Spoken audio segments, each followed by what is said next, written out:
Okay, here comes one of my favorites, An Extraordinary Egg by Leo Leone.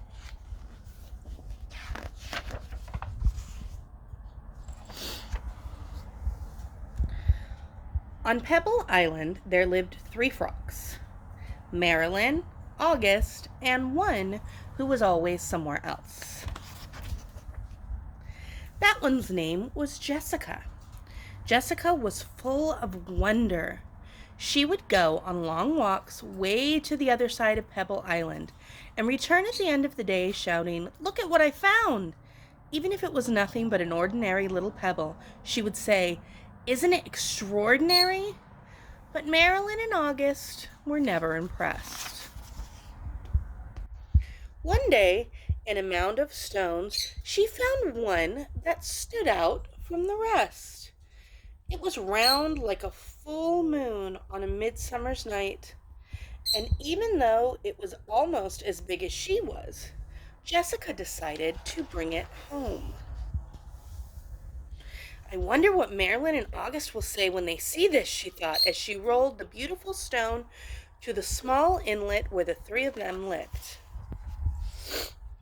"Look at what I found," she shouted triumphantly. "A huge pebble." This time, Marilyn and August were truly astonished. "That is not a pebble," said Marilyn, who knew everything about everything. "It's an egg, a chicken egg." "A chicken egg? How do you know it's a chicken egg?" said Jessica, who'd never even heard of chickens. Marilyn smiled. "There are some things you just know." A few days later, the frogs heard a strange noise coming from the egg. They watched in amazement as the egg cracked, and out crawled a long, scaly creature that walked on 4 legs. "See," Marilyn exclaimed. "I was right. It is a chicken." "A chicken!" they all shouted. The chicken took a deep breath. It grunted. It gave each of the astonished frogs a look and said in a small, raspy voice, "Where's the water?" "Straight ahead," the frogs cried excitedly. The chicken threw herself into the water, and the frogs dove after her. To their surprise, the chicken was a good swimmer, and fast, too. She showed them new ways to float and paddle, and they had a wonderful time together. They played from sunup to sundown, and so it went for many days. Then one day, when Jessica was somewhere else, August and Marilyn saw a commotion in the water below them. Someone was in trouble. Quickly, the chicken dove into the dark pool. August and Marilyn were frightened. After a few long moments, the chicken reappeared carrying Jessica. "I'm all right," she called. "I got tangled in the weeds, but the chicken saved me." From that day on, Jessica and her rescuer were inseparable friends. Wherever Jessica went, the chicken went too. They traveled all over the island.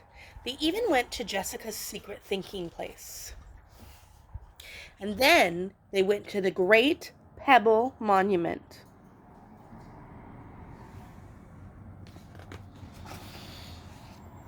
One day, they went to a place where Jessica had never been before. A red and blue bird flew down from the tree. "Oh, there you are!" it exclaimed when it saw the chicken. "Your mother has been looking all over for you. Come on, I'll take you to her." They followed the bird for a very long time. They walked and walked. They walked under the warm sun and the cool moon. And then they came to the most extraordinary creature they had ever seen. It was asleep. And when it heard the little chicken shout, "Mother!" it slowly opened up one eye. It smiled an enormous smile, and in a voice as gentle as the whispering grass, it said, "Come here, my sweet little alligator." And the little chicken climbed happily onto her mother's nose.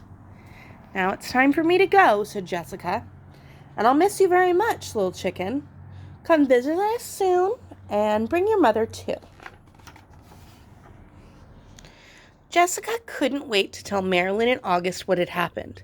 And as she neared the inlet, she shouted, "Guess what I found?" And she told them all about it. "And do you know what the mother chicken said to her baby?" Jessica said. "She called her my sweet little alligator." "Alligator," said Marilyn. "What a silly thing to say." And the three frogs could not stop laughing. The end.